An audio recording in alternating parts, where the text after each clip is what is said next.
an interesting oath we have for us today. I feel like it's something that's very, very potent in a sense, but we'll see. So last time we were talking, we said that there's two complaints in Maimer Yud Gimel, I believe. We said there are two complaints that a person might have. The first one is that in their nature that they're too passionate, and so that's what causes them to have various. And another thing they might do is they might blame someone else. They might say that someone else did something that enticed them to doing it. So in the last days we discussed the first concept. Now we're going to discuss the second concept. Okay, the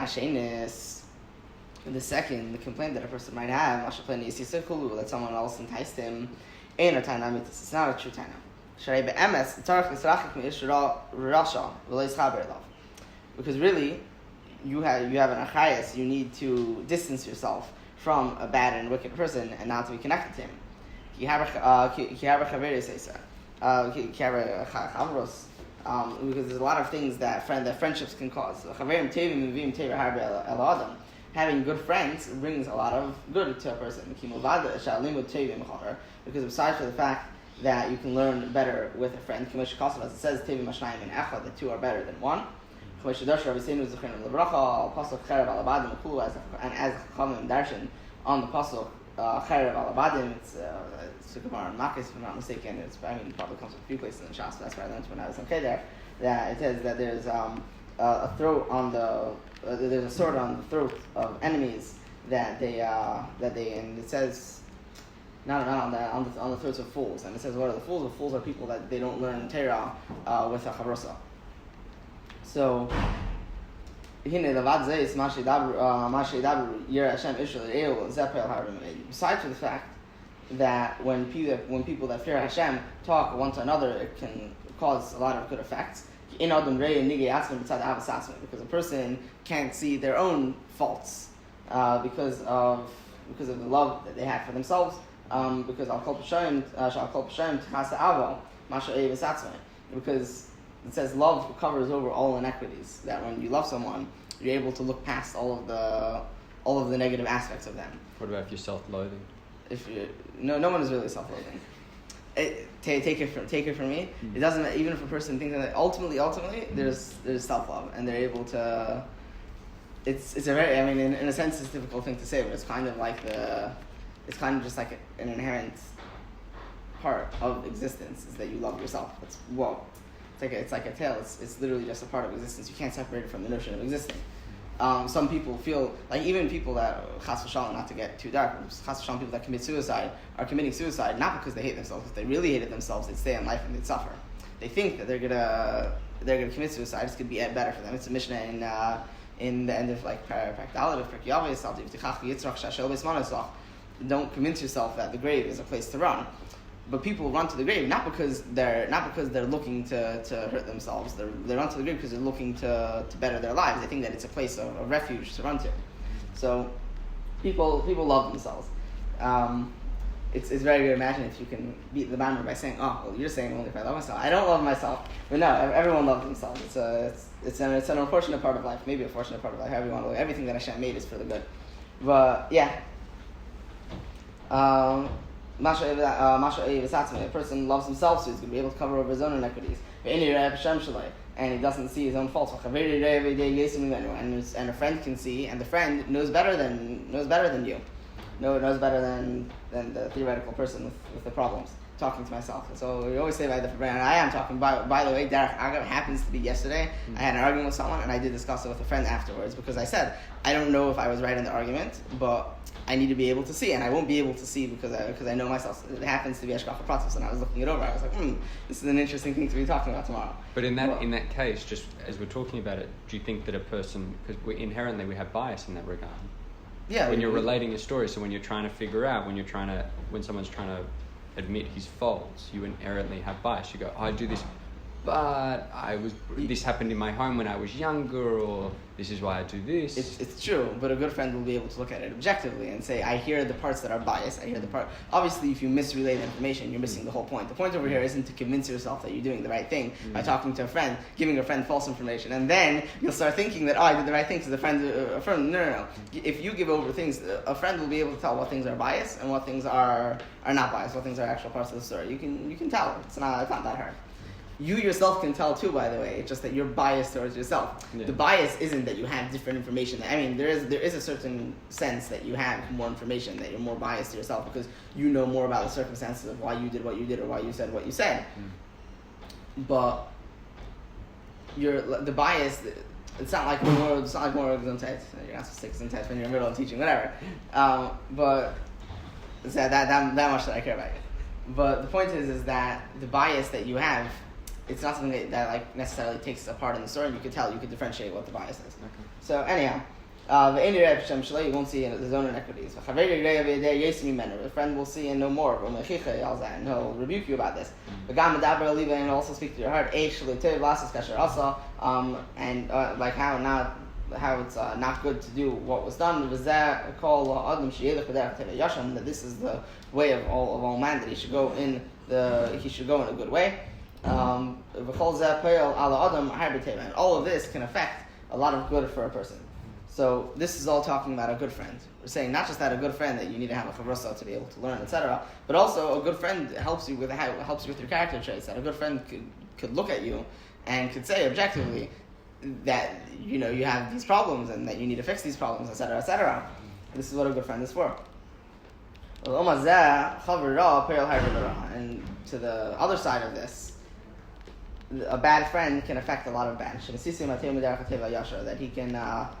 That he can tempt him and turn him from the good and straight path. And he can cause it all to do things that in truth he himself will not be doing these things that he's not shy to. As we see clearly with many people who have good natures inside themselves, and through bad friends, and they become sinners and bad. Hashem should save us. And with this we were commanded in the Mishnah in Perek. You should acquire for yourself a friend. Obviously, it's referring to a good friend. It's not saying go ahead and find a bad friend. And because you can receive a lot of good from him, and for the opposite, distance yourself from a wicked neighbor, from a bad neighbor. Do not be connected to a wicked person. And as the Chachamim said, that it's bad for Russia, it's bad for a wicked person, and it's bad for his neighbor. When you have bad for a wicked person, it's bad for his neighbor. I think the context was you had Miriam Masbilga, and her entire family was punished. The Kahanim. Why was the entire family punished? The Gemara says if only she did something wrong, why was the whole family punished? So it says because they were all using the same cubbies in the Beis Hamikdash and the same rings in the Beis Hamikdash for the animal, whatever. It's a story over there. You could look it up if you want. But the point is that it says that she was punished, her family was punished, and the whole family was punished because when you're all together, it causes a bad effect. But as a general rule, one person of the family isn't punished for another person. No, it's that the punishment would only be effective if it was given. Like, as in, there was no way to give the punishment that wasn't. But the point is that if your neighbors together, you're all in this together, you need to, you could be swept up in the punishment of others if you're associating with negative people. As Rashi explains in the pasuk,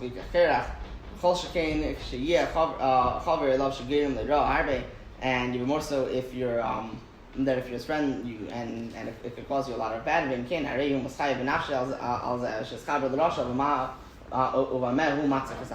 So really, he's chayav for his soul on this, that he became friends with the Rasha.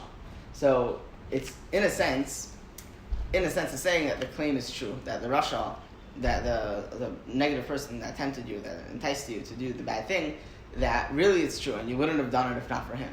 But your obligation is not to worry about just not doing bad things, but your obligation is also to worry that you shouldn't be associating with bad people. And if you associate with bad people, you've put yourself into the situation where you're going to get enticed to do this, like whatever it is. Yeah, you're at that point, you're chayiv. This is how it goes. That you have an obligation, and you shirked on your obligation.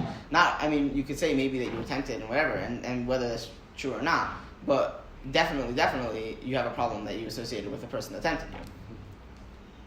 So in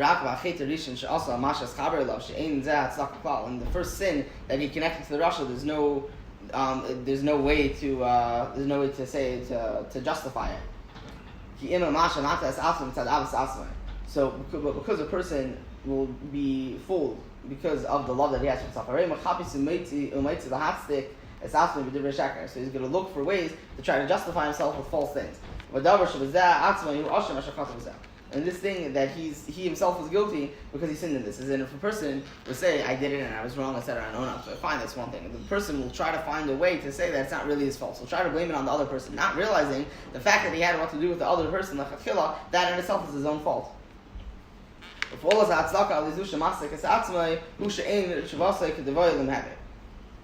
The effect of the effect of this justification that he does causes that the tshuva that he does can't be a proper tshuva. Both in tshuva that you're trying to make a balance, that whatever it is that you enjoyed, it seems like he's referring to a more specific class of averis, but that whatever you've enjoyed, that you should try to have the opposite in pain. Now there's a concept of self-effacement. We don't do that nowadays. We're very, very enlightened. I'm half joking, but we're all very weak and we're all very fragile. Rabbi Lieberman says that this generation is soda water. So it's a Hungarian thing. Hungarians say soda water. It's like we've all become quite fragile, soft. Yeah. But there's a concept that when a person has a forbidden pleasure, that part of the way of doing tshuva is to say that I'm going to have like the negative aspect, like the inverse of the pleasure that I had. By having the inverse of the pleasure that I have that I don't have a trace of the avera that I did, because I don't have, it's not something that's necessary for the etzem inyan of tshuva. But as far as the concept goes, I don't want to have the mitzase of the avera. That's the thing that people do. That's why very often people ask for tikkunim for different kinds of averas, etc., because they shouldn't have a trace of the avera that remains with them. So you won't think that he's so guilty, so he'll be lax in this. So he thinks it doesn't need to suffer so much for his tshuva.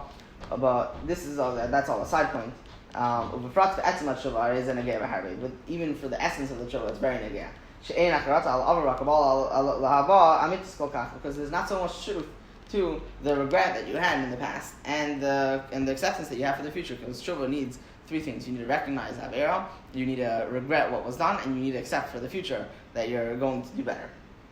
These are the three core aspects of tshuva. So the regret for the past, obviously the recognizing the avera, the person recognizes the avera, they recognize what was wrong. They don't recognize the reason for it. So the regret for what you did, the regret needs to be more focused on the fact. In a sense, we're discussing. We're going to see. Because the regret and the acceptance are dependent on the bitterness that he feels.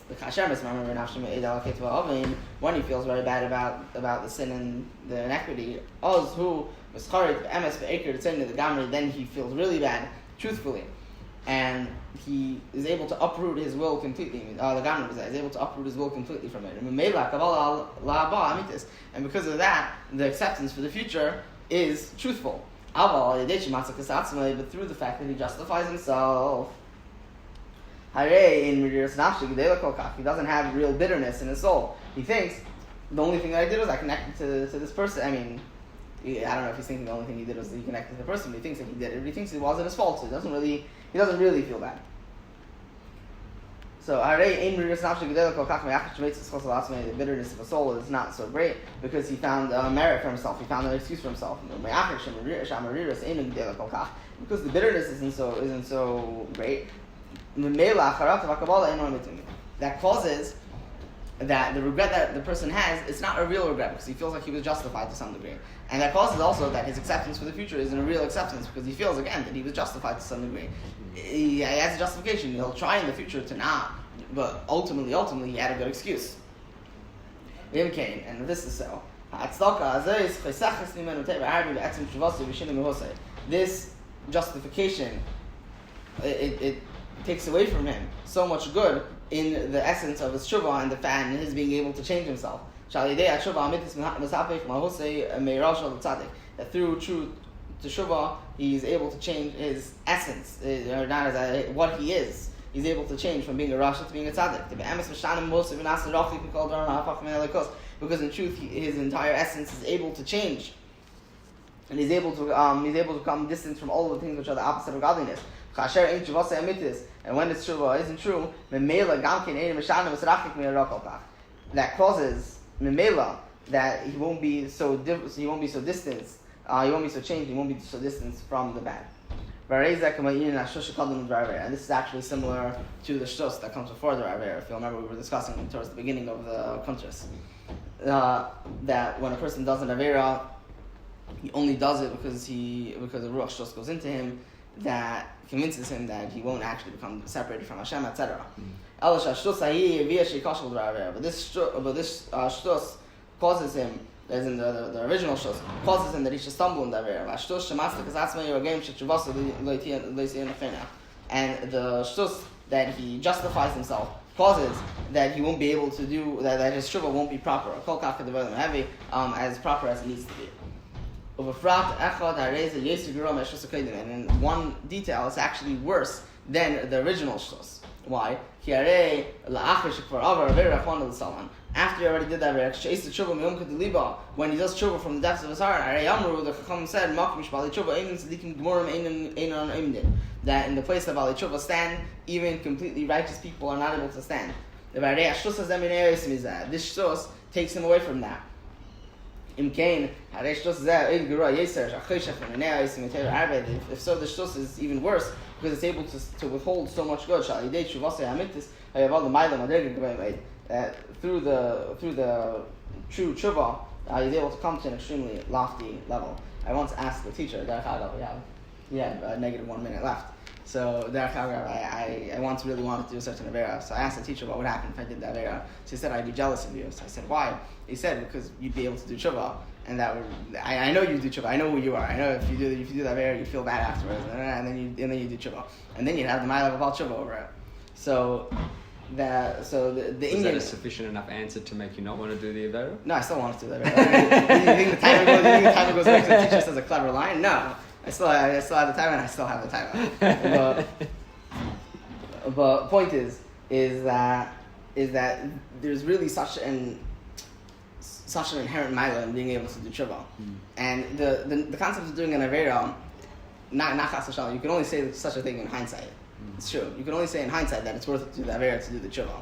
Because you can't say do the avera to do the tshuva, especially if it's active ashav, makes it harder to do the tshuva. But it's only this kind of thing you can only say in hindsight. But yeah, taka in hindsight we're in galus. And with all of the averas that are here, it's all of the averas that have been done, not a single one more, but all the averas that have been done, it's worth it that they happen so that the tshuva can happen afterwards. However, this second kind of shtus is able to not just cause a person to do an avera. It's able to cause that the tshuva won't be proper, and that's really like mamish Hashem. Like there's what to be discussed about it. There's an interesting reason for why maybe. But anyhow, let's just do the kitzer.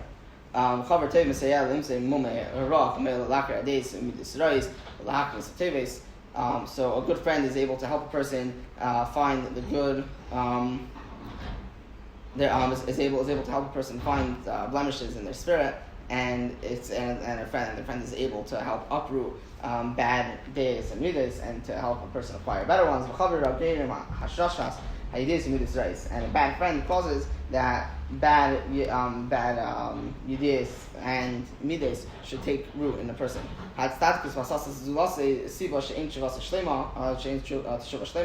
The justification that someone else tempted you is the reason that causes that the tshuva shouldn't be complete. And the shtus of that is greater than the shtus which causes an avera l'chitfila. Any questions? I don't want to take too much time, but I just find it'd be interesting to know if you did a survey of Balei Tshuva, to know how many people influenced in that time period, like one individual, like a friend. I think someone once told me that the biggest thing that brings someone back to Yiddishkeit is usually a Shabbos meal, or I think it was going to Yom Kippur was the other one. I can't remember. There was one other. Maybe. Going to like a service that was really moving, like a youth course service or something that really like touched the depths of their soul. Those were the two things that like brought people back, being like, yeah, I want to learn more. So when you say Baal Tshuva, you mean someone that grew up not religious? and then became Okay. religious. So I just find it'd be interesting to survey them and say how many of you had a friend, how many of you had, not even someone that you studied with, just a friend that guided you on the right path. Not a rabbi, not a rav. So it's interesting. There's a concept in Chassidus that Yetzer Haras work together. Sorry, Yetzer Tovs work together. Yetzer Haras don't work together. So when you get a lot of Jews together, it's able to cause a compounded positive effect. But the negative effect of more than one Yetzer Hara together, it doesn't happen. So I think the concept just automatically extends. But it makes sense that all the things have to do with people, like other people around or whatever it is.